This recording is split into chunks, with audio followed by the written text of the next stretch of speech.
समस्त को नमस्कार जय जगन्नाथ पिला बड़ खुशी खबर 8050 पद रेलवे तरफ नोटिस आसी सारी आपण मैंने देखी नियंतु रेलवे रिक्रुटमेंट बोर्ड तरफ RRB NTPC non technical popular categories post आसी सारी जोटा ग्रेजुएट अंडर ग्रेजुएट लेवल है जोटा कि आपण मानकर ऑनलाइन आवेदन हेबो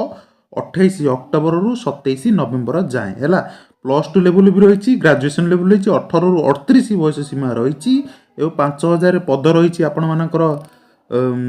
graduate level non graduate level 3050 पद भी रही है जमी ट्रैफिक क्लर्क जूनियर क्लर्क कम टाइपिस्ट है सीनियर टाइपिस्ट एगुड़ाक रही आपण मानकर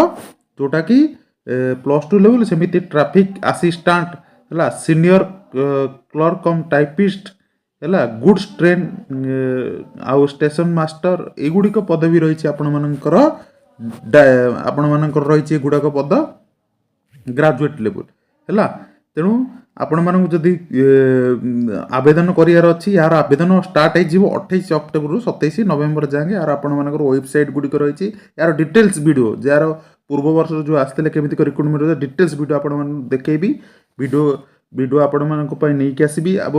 से पर्यंत आपण मान वीडियो प्रथम चैनल को सब्सक्राइब